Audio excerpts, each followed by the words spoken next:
2001 was a rough time for obvious reasons. For consoles, we were a year in being blasted by the goated PS2. Nintendo just dropped the Advance and GameCube, while Microsoft threw the hat in the ring with the OG Xbox. We got classics like GTA 3, Metal Gear Solid 2, and Halo, even fighting games we eat, and with the release of Super Smash Bros. Melee and SNK vs. Capcom 2. But our story lies for plucky little franchises just had a new release, and though it came out a year earlier, we didn't get it till this time. This is Team Crossbody, and this is Bloody Roar 3's Runback.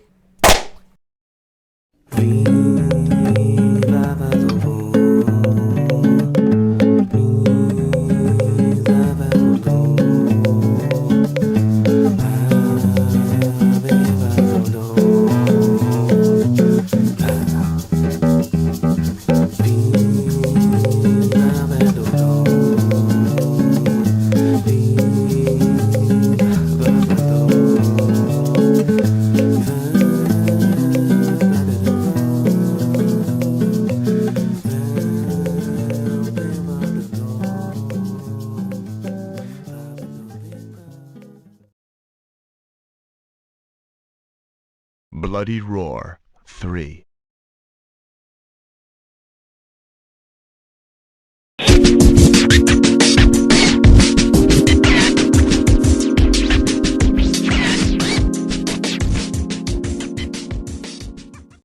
Bloody Roar 3 was made by Japanese development team Aiding, or what they formerly called Raising for those who remember playing the original Bloody Roar, or at least from those demo discs Sony used to give out.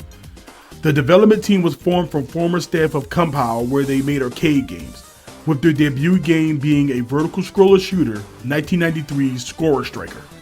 Aiding at the beginning was mostly known for their shoot-em-ups, but I'm sure most people know them for their fighting games, especially their license affairs, some of which are some really high-profile releases that are played to this day.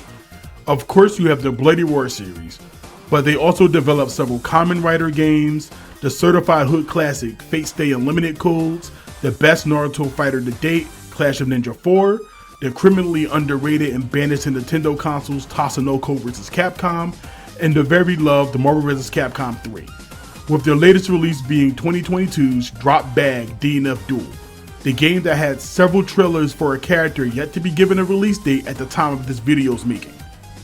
Let's have a quick rundown of the Bloody Roar series as a whole.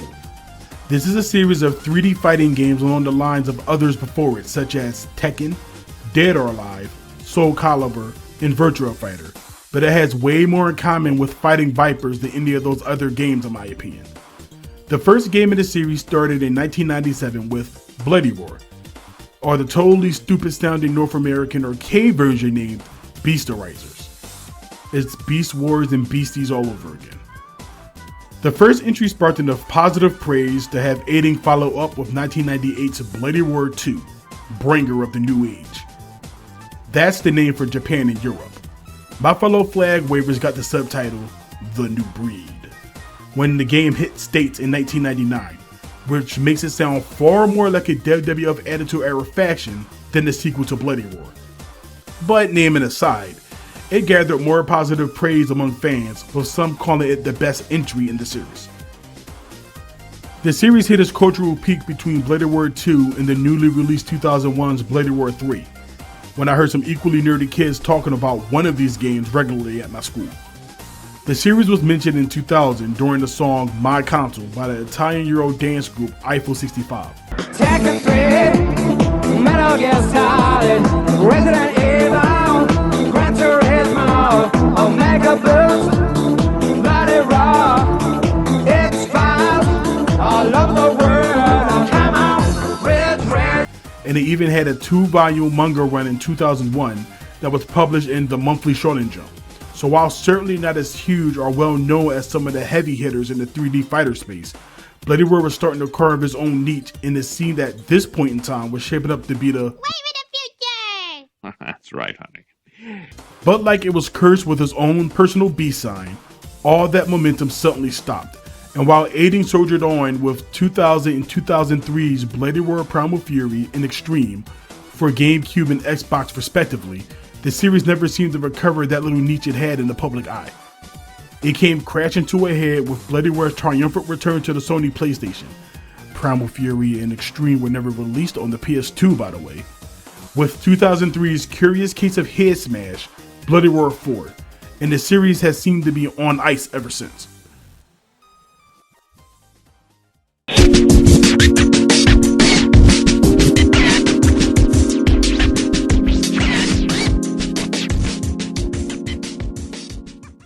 Story mode centers around the zoanthropes, people with the ability to transform into half-human, half-animal hybrids, and their run-ins with underground organizations that want to use them as weapons, out-of-control hate groups of their own kind, and the world at large, to eventually silly things like magic tabulas and death mark tattoos. Arcade in both execution and story being told is disappointing to say the least. While similar to Bloody Roar 2 in presentation, with the stills explaining the scenes being shown, there's a lot less in the third entry. And while you could argue the fact that story mode in Bloody Roar 2 wasn't all that interesting, at least they tried to give the characters a bit of personality and frame the fights behind something more than just this guy's between you and beating the game. Now as for the story itself, they decided to include magic into the series through the element of these beast signs in the tabula. Okay, I get it. Bloody Roar is essentially X-Men with were animals, but it's cool. Everything about the story was heavily science-based up to this point, that all of a sudden, bam, now magic is involved. Magic that is so shoehorned into the series that now, not even God knows. But if we're just ignoring these elements, nothing really happened to each story being told here. So we'll just only cover a couple. Hugo becomes the leader of the WOC, a group that strives to build a bright future for humans and zoanthropes. He noticed the beast sign on his body and discovers that it'll eventually kill him as well as others afflicted, so he goes to stop it. He finds and defeats Xeon and just punches the tabula that stopped all beast signs from appearing. And that's it. Gato's a commissioner in the United Nations, so of course he'll want to bring peace. He's highly respected for his inspiring words, so maybe he's like the MLK for zoanthropes. Anyway, he gets the mark on his body, and knowing what that means, wants to leave behind something for the next generation for both races. At the end, he fights off the evil energies of the tabula, and that's enough apparently. He takes the tabula away to be studied, and ponders if more of them could be out there. Sheena's story is strange. She gets the mark and then joins a coalition to find the source of the beast marks. She's then contacted by her supervisors who are in a helicopter. They inform her that they want the tabula, but Sheena says no and just pimps off because she doesn't want anyone controlling the artifact that powerful. She then retires, and the next time she's seen, she's with her boyfriend on the beach. So, did she do anything to the tabula? Does she still have the beast mark? Did she make peace with the fact that she's going to die? Is she just hoping the situation fixes itself? Let's move on. Stun might have the best story in the game, because things actually do happen. After the events of Bloody Roar 2, Stun went into hiding because he was forced to drink blood to stabilize his rapidly decaying body. When the beast mark appears, the powers he gained from it overloaded his instability, causing sharp pains and making him lose control. He discovered that the pain is caused through our zoanthropes, marked with the sign, and if they weren't beaten, he'd completely lose all reason. He eventually finds the tabula. When he goes to destroy it, the tabula speaks to him, overwhelming him with the power and telling him how truly alike they are. Unable to resist, he becomes infused with the evil energies and becomes a monster, and now prepares to plunge the world into darkness. There are some other character stories that are mildly interesting, but nothing get as good as Stun's. The overall plot with this magical nonsense was not needed for the Bloody Roar series. I get if they would have did something interesting with the concept, but they don't. Characters get the beast mark, then destroy the tabula in some way. Yuriko's literal involvement in the story is because she wanted to see how her friends were doing. Bloody Roar 3 story just sucks. This might be complete bias here, but we feel Bloody Roar 3 still looks really good even today. I don't know what it is about PS2 models, but some really don't have an issue holding up. If I would have to narrow it down to something, my guess would be the strange in-between from something that looks like a human, but not really there just yet. Bloody Roar 3 is no exception, but these models look really good. I feel Bloody Roar 3's models look better than the sequels, but I could be overreaching with that particular take. At any rate, these graphics blew our minds when we were younger, and if the game were to come out today, the improved resolution provided would really do the game justice without even having to change very much. The transformations, on the other hand, are hit and miss. The characters with fur, Hugo, Gato, and Alice, didn't age all too well, but mostly everyone else looks good. There are two beast forms I like to cover here, and there, in our opinion, are the two overall worst looking beast forms in the game. Alice here is a pretty cool looking character, right? But her beast form is just...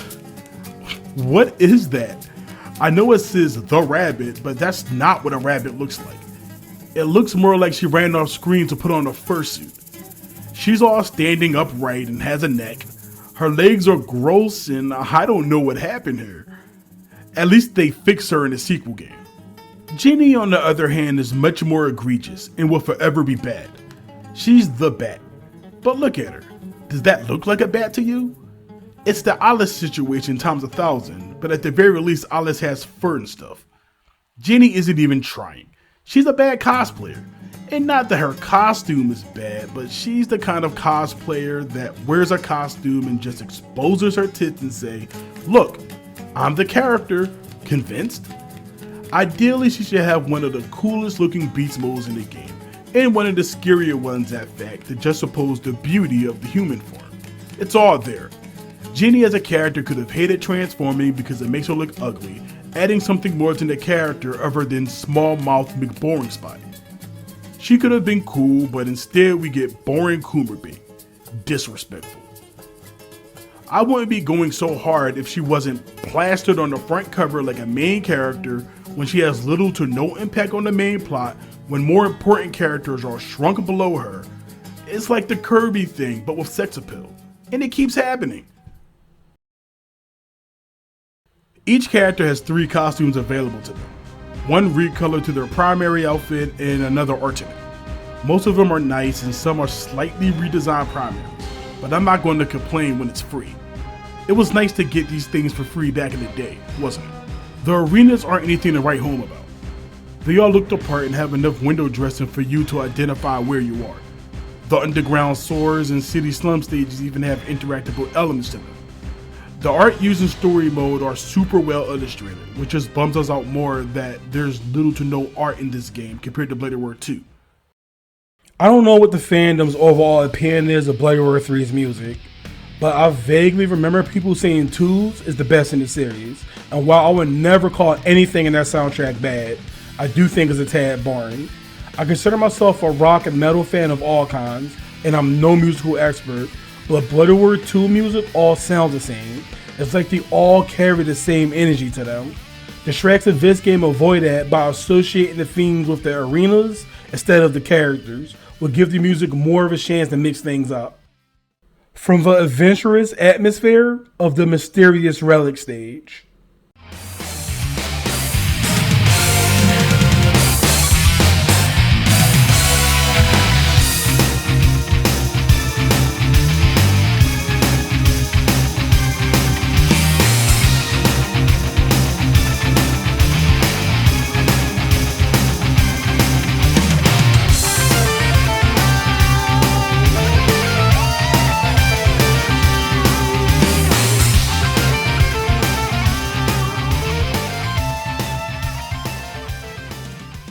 The meditative riffs of the Silent Temple stage.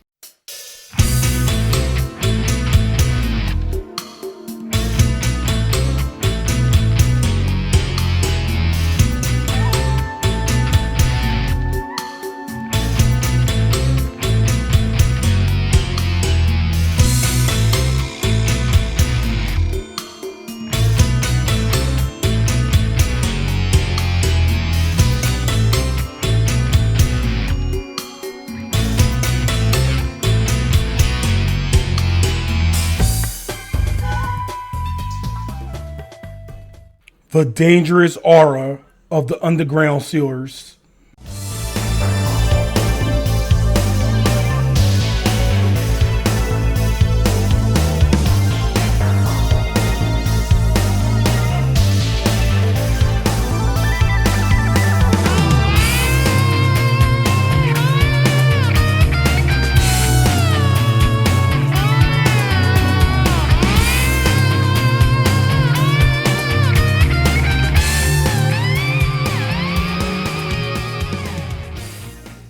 The sense of urgency and intensity of the Sea Fortress stage.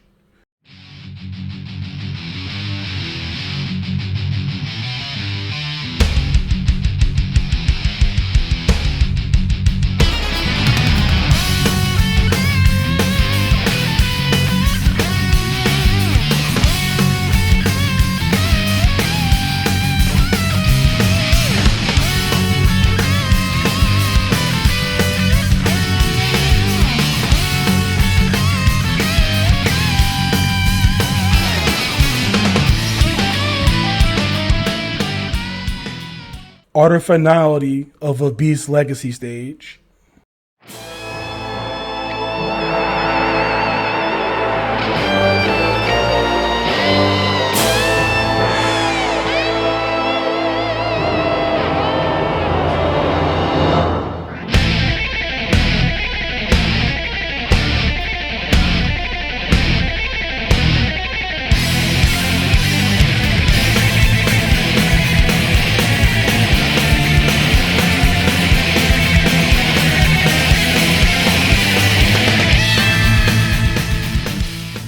So instead of the heavy instrumental rock of the second game, the third one has several genres tossed in there, and that circumvent any issues of fatigue I have the Bloody Roar 2 offerings.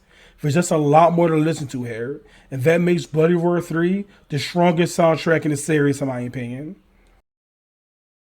Also, Dino Museum.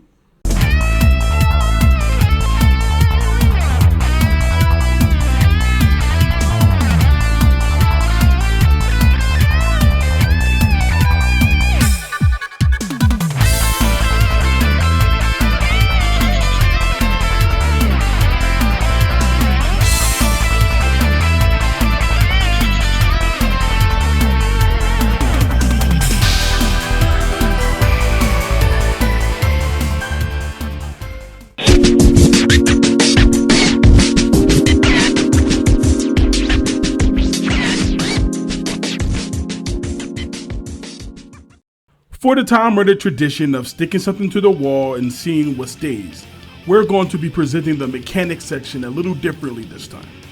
We'll be showing one or two matches and trying to explain the systems of the game while the match is going on. This game, well, the entire Bloody Roar series as a whole, was always criticized for being a button masher, which was a title any fighting game that wasn't Tekken, Soul Calibur, or Virtua Fighter gained just by existing. And yes, while Bloody Roar is a simple enough game to hop onto and start mashing, the unique mix of mechanics the game possesses adds far more depth the series has any right to be. We'll try our best to cover several of its more important ones. Bloody Roar 3 sports a super control system of punch, kick, guard, 2 sidestepping buttons, and a special for transforming and using beast attacks. Each of its characters have a list of attack strings similar to other 3D fighters, and has several unique attacks that they can pull off by doing standard motions such as quarter circle forward or back down forward. Nothing is too complex here, and you can pretty much mash to figure out most of your character's move list, or at least find some useful strings to build some kind of game plan off of. Although why there is no command list to be seen is strange. The entire gimmick of the game is people turn into animals. How? By filling up your beast gauge while attacking, being attacked, or other actions such as evading. Once the game prompts you, press the B button and you'll transform. Doing so comes with tons of advantages. The character damage increases while receiving less damage. They gain new attacks with the beast button. Allow access to beast drive attacks. The character becomes heavier and harder to juggle. Can jump higher without running first and can wall jump. Attacks gain new cancel points and other properties, and blue life regeneration. Now hold up, there's more to the beast gauge. Once your character is transformed, the gauge will act like an additional health bar. The more damage you take, the lower it gets, and once it's low enough, any hard-hitting attack, sweep attack, throw, or being put in the juggle state will revert you back to human. This creates a game flow more about managing your beast gauge and form while keeping the opponent out of theirs. Believe me, you want a human v human or a beast v beast matchup, because if you manage to get in a human v beast situation, it's an uphill battle. As stated before, beasts gain attack, defense, speed, and passive blue life regen. They can easily body a non-transformed character in a single combo, taking up to 50% off a single exchange to 100% off the right read. So while in this situation, it might be better to play defensively, shut them down. Doing so can literally mean the difference between life and death. While in beast form, inputting double quarter circle forward or back will allow your character to perform a super attack called a beast shroud. Doing so will allow you to do massive damage to the opponent if it lands, at the cost of losing your remaining beast gauge and reverting you back to human form when executed. The more beast gauge the character has at the time of the beast shroud, the more damage you'll do. Every character has at least 2 beast shrouds. Some, such as Yuriko, has multiple depending on how it lands. Using a beast shroud also recovers a small portion of blue health equal to the amount of beast gauge available when it was used. Now, I don't know why anyone would use this technique, but the game has a combat mechanic called Hyper Beast Mode. By pressing guard and the beast shroud button, the character will get all flashy and the beast gauge will become a timer, protecting it from attacks. In this mode, the player is allowed to do as many beast shrouds as they wish, along with increased speed when attacking. Afterwards, the player will not be able to go back into beast mode for the remainder of the match. Winning a match is not that damn important that you'll risk being at that type of disadvantage in this game, at least competitively. We more or less broad stroke the more important system mechanics that the game had to offer. We'd be here all day if we bother going into deeper detail about it. Bloody Roar 3 is a strange cocktail of systems that make the game really unique, and it wasn't really appreciated at the time of release. Surprisingly, this game and its more polished sequel, Primal Fury, are still played by a small community of fans today, and even appears in modern gaming tournaments such as Combo Breaker 2023, thanks to passionate fans such as Jerimiahisaiah and others. Also, by chance any of this interested you, we recommend HyperBeastTv, a YouTube channel dedicated to Bloody Roar matches, played at a much higher level than what you saw here with us.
We played the hell out of the first Bloody Roar through one of the demo discs Sony used to give out, but never owned it.